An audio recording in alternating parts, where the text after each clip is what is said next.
Hello. Hello. Hello sir. आवाज़ आ रही है अनिल? हाँ सर। हम्म।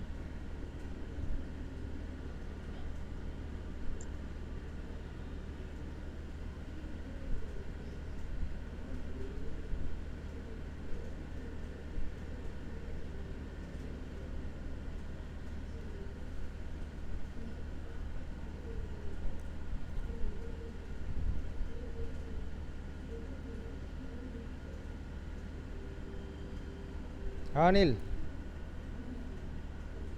हेलो।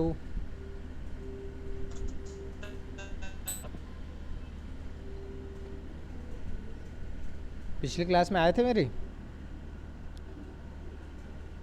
सर अभी मुझे हेलो।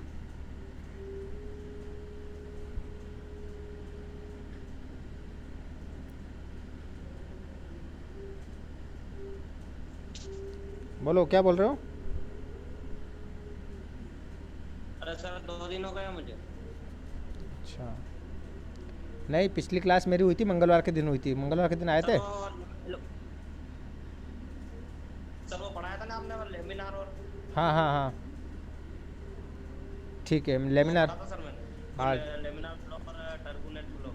ठीक है। ठीक है, तो किसके बेसिस पे हमने देखा था? लेमिनार और टर्बुलेंट फ्लो किसके बेसिस पे देखा जाता है? किस थ्योरी के बेसिस पे देखा सर जाता वो है? 2000 से कम। हाँ सर। हाँ हाँ, नंबर। तो नंबर को क्या बोल? रेनॉल्ड नंबर से। Very good. रेनॉल्ड्स नंबर है ना? हाँ सर। रेनॉल्ड नंबर, ठीक है ना?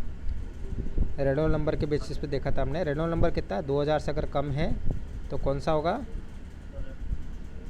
तो laminar. Reynold number. Laminar flow laminar. होगा। कैसा फ्लो होगा? लेमिनार। लेमिनार। और अगर 2000 से ज़्यादा, सॉरी 4000 से ज़्यादा होगा तो ग्रेटर देन 4000 तो turbulent flow. Very good, turbulent. ठीक है। सर 2000 से 4000 के बीच में होगा तो। वो कोई डिफाइंड फ्लो नहीं होगा, मतलब ना तो लेमिनार लेमिनार होगा ना ही टर्बुलेंट होगा। उसको डिफाइंड नहीं किया जा सकता, टर्बुलेंट। ठीक है ना? हाँ। जी। जी सर। चलो ठीक है, और कोई आ रहे हैं? बात हुई थी किसी से क्या? अभी तो नहीं हुई सर, मैंने तो टाइम देखा था 1 बजे का, तो अभी ज्वाइन किया हमने। अच्छा। चलो ठीक है। ठीक है, तो रेनॉल्ड नंबर का फॉर्मूला क्या बताया था बेटा मैंने? रे रेनॉल्ड नंबर का। हाँ, रेनॉल्ड नंबर का फॉर्मूला बताया था, याद रहा? सर मुझे याद तो नहीं रहा, पर मेरे पास शायद लिखा होगा मैंने तो। ठीक है, देखो मैंने लिख रखा है। ठीक है ना? रेनॉल्ड नंबर क्या होता है? हाँ sir. Reynold number rho V D by. Mu. हाँ, म्यू क्या होता है यहाँ पर? ठीक है ना? ये उसका शांता, शांता मतलब पता है ना? शायंता क्या होता है? वो शायंता। विस्कोसिटी। हाँ, शायंता गुणांक होता है ना? गुणांक होता है। ठीक है। ये चीज़ हमने देखी। रो क्या होती है? रो क्या होता है? बताया था मैंने। घनत्व। जो भी घनत्व किसका, जो भी आपने लिक्विड लिया है, ठीक है ना, द्रव। जी सर। द्रव का घनत्व होता है ना? ये चीज़ मैंने बताई थी। ठीक है ना? जी सर। और शांता को मैंने काइनेमेटिक विस्कोसिटी के फॉर्म में लिखते हैं तो क्या होता है? शांता को काइनेमेटिक विस्कोसिटी के फॉर्म में लिखना चाहो तो क्या होता है? काइनेमेटिक विस्कोसिटी, जिसको हम न्यू से डिनोट करते हैं, ये बताया था मैंने क्या होता है? Nu. Nu is equal to क्या होता है? Mu upon rho. क्या होता है? Mu mu upon upon rho. ठीक है ना? तो मैंने ये रो। बताया था, अगर इस रो को मैं नीचे लाऊंगा तो ये कैसा हो जाएगा?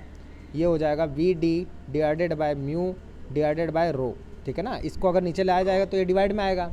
ये रो को अगर नीचे लाऊंगा तो जी डिवाइड सर। में आएगा ना? तो ये हो गया। अब इसकी जगह हाँ मैंने सर। मैं क्या रख सकता हूँ? इसकी जगह मैं भी ये भी रख सकता हूँ, Reynold number is equal to, अब क्या मेरा हो जाएगा? वी डी डिवाइडेड बाय, नीचे क्या लिख सकता हूँ? Kinematic viscosity.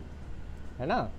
तो हो सकता है कि जी आपको सर। वहाँ पर जैसे बोल दे, क्वेश्चन न्यूमेरिकल पूछ ले वो कि किस टाइप का फ्लो है, किस टाइप का फ्लो है, अगर ये पूछ लिया जाए कि किस किस तरह का प्रवाह है ना, तरह का प्रवाह, प्रवाह जो है वो किस तरह का है, तो आपको बताने के लिए क्या निकालना पड़ेगा, रेनॉल्ड नंबर।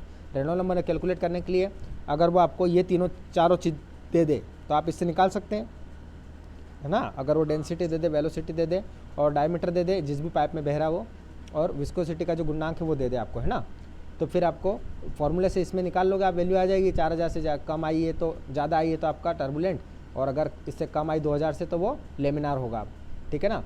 तो यहाँ पर अगर वो आपको ये चीज़ ना देकर वो दे दे, ये वेलोसिटी दे देगा, डायमीटर दे देगा और साथ में आपको क्या दे देगा, काइनेमेटिक विस्कोसिटी दे देगा, ठीक है ना। काइनेमेटिक विस्कोसिटी दे दिया, जिसको आप हिंदी में क्या बोलते हैं, गतिक श्यानता। क्या बोलते हैं, काइनेमेटिक मतलब क्या होता है, गतिक, और विस्कोसिटी मतलब जी सर, श्यानता, ठीक है ना। जानता। हाँ, तो गतिक श्यानता दे देगा आपको, तो फिर क्या होगा आपका, क्या होगा, गतिक श्यानता की वैल्यू रख दो, ठीक है ना।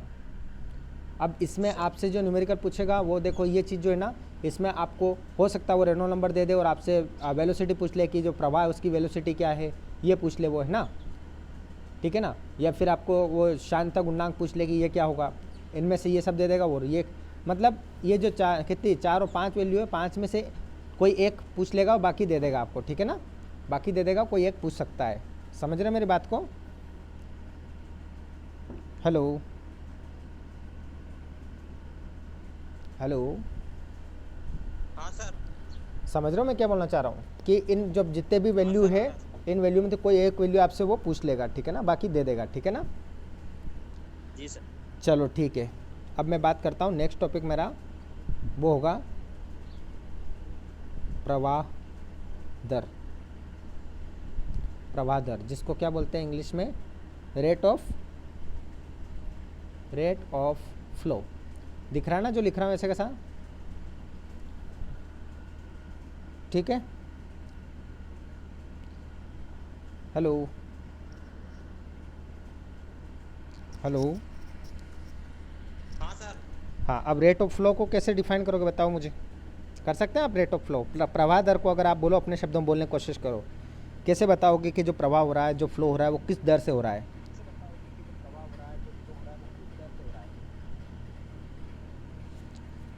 हेलो, सर अगला टॉपिक है नहीं? हाँ, प्रवाह दर ये जो है अगला टॉपिक है हमारा, ठीक है ना। हेलो। आपने क्या कुछ चेंज किया है क्या, मेरी आवाज़ मुझे रिफ्लेक्ट हो रही बेटा। सर ये मैंने ये ईयरफोन लगाए। हाँ, इसलिए आवाज़ रिफ्लेक्ट हो रही थी आपकी, मैं जो बोल रहा हूँ वापस वो मुझे रिफ्लेक्ट होकर आ हाँ रहा है, सर। ठीक है। तो रेट ऑफ फ्लो हम पढ़ेंगे, ठीक है। तो रेट ऑफ फ्लो क्या होता है बेटा, रेट ऑफ फ्लो जो होता है आपका कि किसी यूनिट टाइम में, क्या होता है, किसी यूनिट टाइम में, मतलब अगर मैं इसको हिंदी में बोलूँ तो इकाई समय में, किस में बेटा, इकाई समय में। इकाई समय में मेरा जो डिस्चार्ज होगा किसके माध्यम से, किसी पाइप या नली जिससे भी प्रवाह हो रहा है, मेरा फ्लो जो हो रहा है किसी पाइप या किसी नली से हो रहा है ना। तो किसी पाइप, जैसे ये पाइप है ना, इससे प्रवाह हो रहा है, यहाँ से इधर बह रहा है ना, तो इधर गिर रहा है, ठीक है। तो प्रवाह जो हो रहा है एक इकाई समय, मतलब मैं मान लो यूनिट टाइम मैंने मान लिया, जैसे 1 मिनट मान लेता हूँ मैं, 1 मिनट मान लेता हूँ ना, कि 1 मिनट में मेरा कितना फ्लो होगा, कितना प्रवाह होगा, ये चीज़ देखना हो तो मैं इसको किसके बेसिस पे देखता हूँ, यूनिट टाइम के बेसिस पे देखता हूँ, ठीक है। तो इस यूनिट टाइम में जितना वॉल्यूम फ्लूइड का बह के निकल जाता है, ठीक है ना, पाइप से फ्लो होकर निकल जाता है, उसको मैं क्या बोलता हूँ, इस यूनिट टाइम में जो भी फ्लो होकर निकल जाता है मेरा जितना भी वॉल्यूम, उसको मैं क्या बोलता हूँ, प्रवाह दर। ये वॉल्यूम मेरा क्या होगा, रेट ऑफ फ्लो, क्या होगा, ठीक है, रेट ऑफ फ्लो, समझ में आया, ठीक है। अब इस प्रवाह की दर को हम इसको एक और क्या बोलते हैं, टोटल, हेलो, ठीक है। अब रेट ऑफ फ्लो जो हमें निकल गया तो इसको हम क्या बोलते हैं, डिस्चार्ज भी बोलते हैं, टोटल डिस्चार्ज कितना हुआ, ठीक है ना। डिस्चार्ज जिसको हम बोलते हैं विसर्जन, हिंदी में क्या बोलते हैं, विसर्जन, कि कितना विसर्जन हो गया। जैसे आपसे पाइप से बोल दिया कि एक पाइप में वाटर फ्लो कर रहा है, उसकी वेलोसिटी दे दिया आपको, और टाइम दे दिया कि ये टाइम है तो इस टाइम में, और उसका डायमीटर दे दिया आपको एक पाइप दे दिया, पाइप का डायमीटर दे दिया, उसके अंदर वेलोसिटी दे दी, और फ्लूइड जो फ्लो कर रहा है उस फ्लूइड के बारे में बता दिया, और आपसे पूछ लिया कि 1 मिनट में कितना 1 मिनट में कितना डिस्चार्ज होगा, डिस्चार्ज मतलब विसर्जन कितना होगा, तो ये कैलकुलेट करना आपको होता है, ठीक है ना, समझ रहे मेरी बात को, ठीक है। तो अब डिस्चार्ज को मैं डिनोट करता हूँ, किससे डिनोट करता हूँ डिस्चार्ज को, क्यू से, जो प्रवाह दर है उसको किससे डिनोट करता हूँ बेटा मैं, हेलो बेटा, क्यू से डिनोट करता हूँ मैं ना, क्लियर नहीं दिख रहा है, किससे डिनोट करता हूँ मैं, क्यू से, है ना। तो Q इज इक्वल टू मेरा क्या होता है, A इंटू वी। अब यहाँ पर A क्या है मेरा, क्रॉस सेक्शन एरिया, ठीक है ना, क्रॉस सेक्शनल एरिया, A क्या होता है मेरा, क्रॉस सेक्शनल एरिया होता है, और V क्या होता है बेटा मेरा, A is equal to cross sectional area, और V इज इक्वल टू क्या होता है मेरा, एवरेज वेलोसिटी, क्या होती है, हेलो, एवरेज वेलोसिटी, जिसको हम, ठीक है ना, इसको क्या बोलते हैं, काट क्षेत्रफल, क्षेत्रफल, और इसको क्या बोलते हैं हम, एवरेज वेलोसिटी को क्या बोलते हैं, औसत, औसत वेग, ठीक है ना, इसको क्या बोलते हैं हम, औसत वेग बोलते हैं, ठीक है ना। दोनों चीज़ समझ में आई बेटा, हेलो,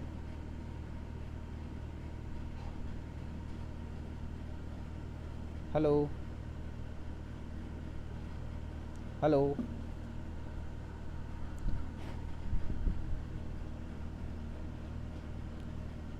हेलो, थोड़ा नेटवर्क में आ जाओ बेटा, नेटवर्क में नहीं हो आप, आपकी आवाज़ नहीं आ पा रही,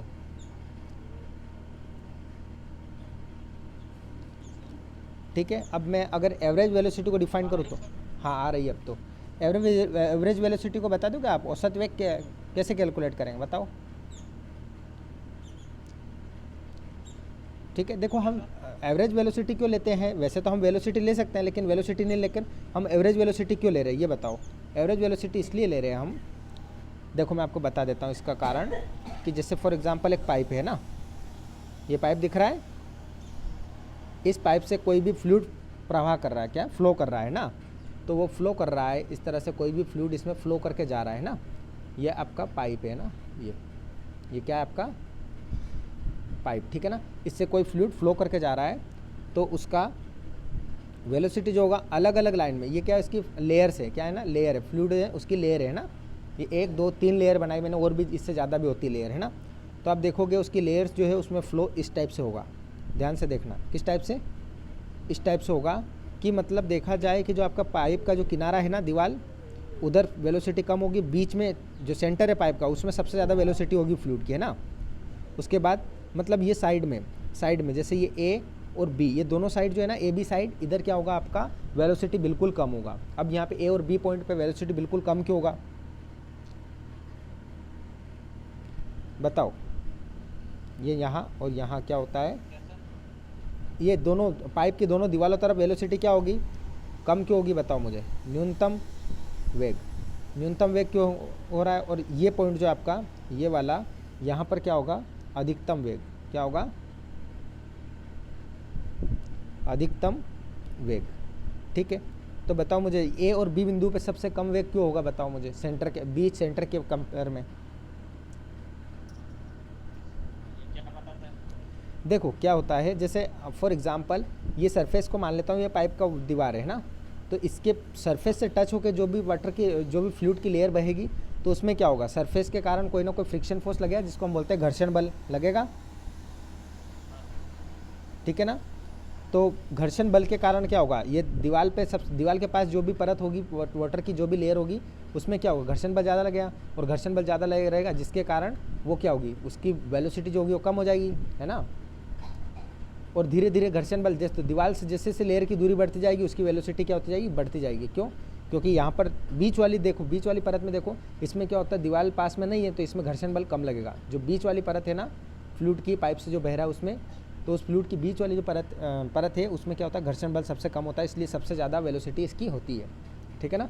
उसी तरह इधर फिर दीवार है, तो इधर भी जो दीवार के जो पाइप की दीवार है उसके सहारे जो भी लेयर चल रही है उसकी सबसे कम वेग होगा, उसके बाद धीरे धीरे से केंद्र की ओर क्या होता जाएगा, बढ़ता जाएगा, केंद्र की ओर क्या होगा,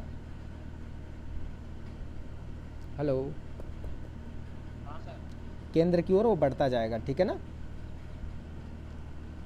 ओके, ठीक है। तो इसी कारण इसमें अब दो चीज़ हम देखते हैं, जब कोई भी फ्लूइड फ्लो कर रहा है किसी पाइप में, तो उसमें देखते हैं सबसे पहले दो फैक्टर हम कंसिडर करके चलते हैं। एक तो विस्कोसिटी है ना, और एक और कौन सा होता है, फ्रिक्शनल फोर्स। कौन सा फोर्स लेते हैं बेटा, फ्रिक्शन,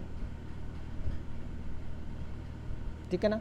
देखो विस्कोसिटी क्या होगी कि जो ये परत है आपस में, आपने देखा होगा विस्कोसिटी का टॉपिक पढ़ा था, उसमें बताया था मैंने कि जो कोई भी द्रव प्रवाह कर रहा है तो उसका एक परत दूसरी परत को बहने से रोकता है। आप समझ रहे हैं मेरी बात को, एक परत दूसरी परत को बहने से रोकती है। जैसे ये नदी है, नदी का ये नीचे का बेड है ना, नीचे का बेड है, तो नदी के बेड पे जो परत होगी उसकी जो स्पीड है बिल्कुल कम होगी, धीरे धीरे उसके ऊपर वाली थोड़ी ज़्यादा होगी, उसके ऊपर वाली थोड़ी ज़्यादा होगी, उसके ऊपर और ज़्यादा होगी, उसके ऊपर और ज़्यादा होगी, ऐसे करके बढ़ती जाएगी। समझ में आ रहा है ना, मतलब सबसे ऊपर वाली परत है उसमें सबसे ज़्यादा स्पीड होगी, ठीक है ना। तो इसका मतलब यहाँ पर ज़मीन में क्या हो रहा है, घर्षण बल लग रहा था। क्या लग रहा था, घर्षण बल।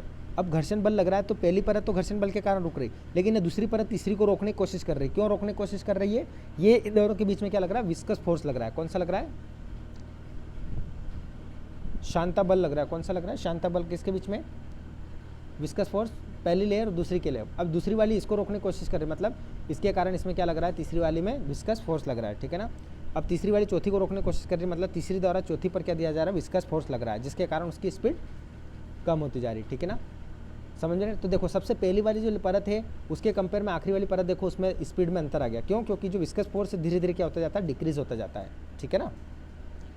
जैसे जैसे परत बाय परत होगा ऊपर जाता जाता है, उसकी विस्कस फोर्स जो है वो कम होता जाता है, ठीक है ना। तो यहाँ पर दो कॉन्सेप्ट है, और एक फ्रिक्शन फोर्स की, जो भी सरफेस है, जो भी दीवार है टकरा रही है फ्लूइड से, तो वो दीवार के सहारे जो फ्लूइड की परत है उसमें सबसे कम वेग होगा, वो किसके कारण